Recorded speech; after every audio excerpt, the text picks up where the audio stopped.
My next dish is called opor daging pekan. Now let's begin this recipe.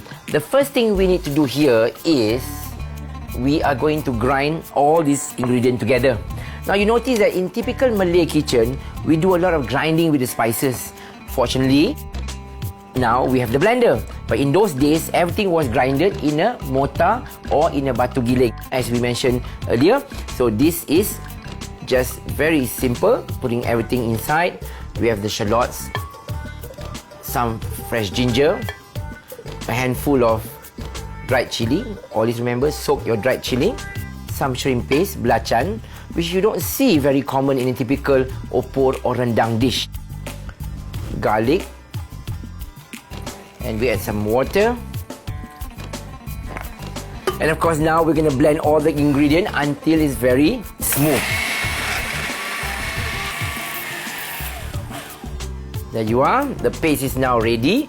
Now as soon as the heat comes through here, all you need to do is to saute some of these whole spices. Now we throw in some cinnamon stick, just a bit of clove, we throw in some cardamom and few star anise. So this is almost like a bouquet garni to a lot of our dishes. Now once that's done, we're going to take all these puree chilies, render them. The next thing you need to do here is to slowly simmer all the spices until the oil begins to float on the top. So this needs to be cooked really for a period of time because you want most of the moisture to release and finally the spices get toasted. So this will take just a few minutes. Next comes in the beef. So we have here some beef. You can use top side, mostly meat that is a bit more ligament and tough because don't forget it's a stew and we need to braise it for a period of time.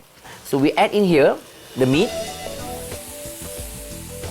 So now we put here some cumin powder, we have some coriander powder as well as fennel seed powder. So you see the spices being put together here and we're going to continue to cook and simmer this for 1 or 2 minutes until the spices all get toasted nicely. You can smell everything coming through. And the next thing you need to do here is to incorporate some black pepper as well as coconut milk. Now if you want your opor to be slightly a bit more richer, you can always add more coconut cream. And lastly, we're going to throw in 2 very important things here.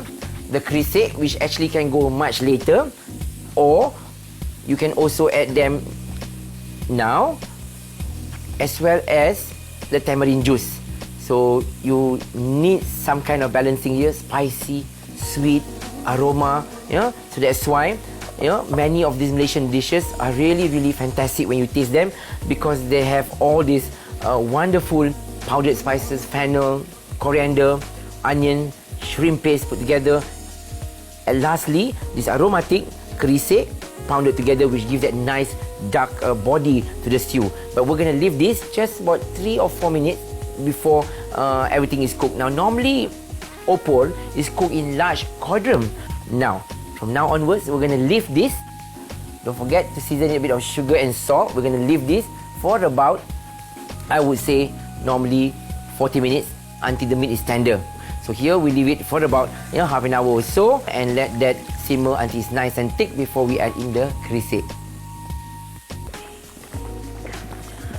It's slowly simmering gently. Now this is the way it should be done perfectly, and you can see the oil start to float on the surface. And sometimes you find that the coconut milk might release a bit more coconut oil, so you can always skim it off and take them away. And lastly, as I mentioned, the desiccated coconut or the fried, pounded a bit more finer if you want to, and then this will add that extra richness given to that dish.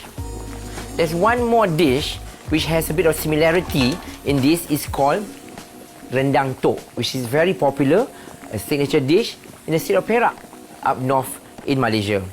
Now looking at this opor, this is about right because as I mentioned a while, it has to be really nice and thick.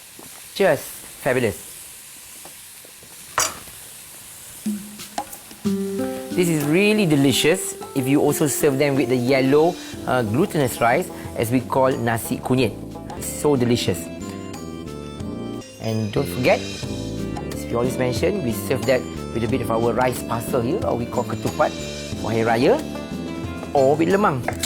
See that? See how the rice parcel comes through? There you are, ketupat sitting next to our dish here.